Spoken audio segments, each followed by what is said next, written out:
तो last video में हम लोगों ने एक बेसिक स्ट्रैटेजी क्रिएट करके ट्राई किया था। मल्टीपल इंडिकेटर के बेसिस पे स्ट्रैटेजी क्रिएट करने से पहले मैं ये बताना चाहूँगा कि इंडिकेटर क्या होता है। पहले हम लोग ये समझ लेते हैं कि इंडिकेटर एक्चुअली होता क्या है और फिर बाद में हम लोग मल्टीपल इंडिकेटर बेस्ड स्ट्रैटेजी की तरफ जाएंगे। इंडिकेटर क्या होता है जनरली? इंडिकेटर बेसिकली प्राइस से डिराइव हुआ एक डिफरेंट फॉर्म होता है। जैसे अगर आप देखो ये निफ्टी का चार्ट है, मैं इसको थोड़ा ओपन कर लेता हूँ। ये निफ्टी के चार्ट में अभी जो आपको 5 मिनट के टाइम फ्रेम में ये जो प्राइस दिख रहा है करंट, ये क्योंकि अभी मार्केट क्लोज है 7399.7। डिफरेंट कैलकुलेशन के बेसिस पे डिफरेंट इंडिकेटर का जन्म होता है। जैसे कि आप अपनी खुद की भी कुछ भी इंडिकेटर्स बना सकते हो। अगर एक छोटा सा कुछ भी एक कैलकुलेशन लेता हूँ मैं, हम क्या करते हैं यहाँ पे कि हम एक ऐसा इंडिकेटर क्रिएट करने का कोशिश करते हैं। जैसे मान लो कि प्राइस अगर 100 रुपये, कुछ और ट्राई करते हैं। ओके अब एक इंडिकेटर मिल गया। मान लीजिए एक कैंडल है, ये जो कैंडल है इसका ये हाई है, ये लो है। हम क्या इंडिकेटर बनाएंगे कि जब भी कैंडल, जो करंट कैंडल फॉर्म हो रहा है, उसका अगर क्लोज ये अगर ग्रीन कैंडल है, suppose this is green candle, अगर तो ग्रीन कैंडल में ये क्लोज होता है और ये पॉइंट ओपन होता है। हम एक स्ट्रैटेजी क्या इंडिकेटर बनाते हैं कि जब भी ओपन हमेशा ग्रीन, क्लोज हमेशा ओपन के ऊपर होना चाहिए। क्या होगा कंडीशन हमारा? Close greater than open. ये हमेशा ग्रीन कैंडल को बताएगा और सिर्फ इसी को प्लॉट करेगा।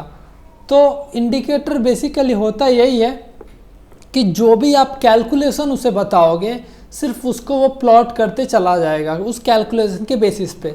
तो अगर मेरा ये कंडीशन है कि क्लोज ग्रेटर देन ओपन होना चाहिए, अगर आपने कैंडल स्टिक्स के बारे में नहीं पढ़ा है तो मैं सजेस्ट करूँगा कि मेरे पीछे बहुत सारे वीडियोज़ है, कैंडल स्टिक का एक सीरीज़ भी है, तो उसमें पहले जाके आप कैंडल स्टिक के बारे में देखो।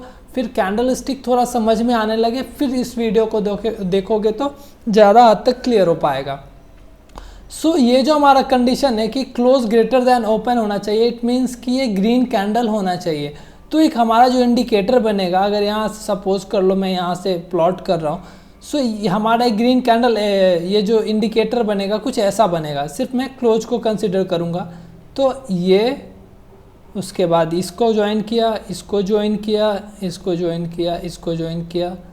यहाँ जो भी रेड कैंडल्स है उसको मैं स्किप कर रहा हूँ। अब भले ही क्योंकि लाइन उसके ऊपर से होके गुजर रहा है, इट डजेंट मीन कि मैं रेड कैंडल को भी कंसिडर कर रहा हूँ।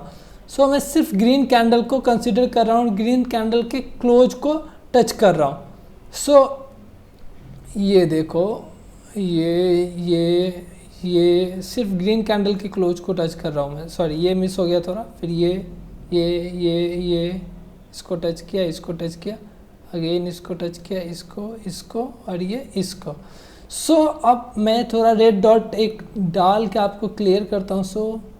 थोड़ा सा क्लियर हो जाएगा कि मैं समझाना क्या चाहता हूँ। मैंने कौन कौन से पॉइंट को मैच किया है वो दिखाता हूँ। ये पॉइंट, ये पॉइंट, ये पॉइंट, ये।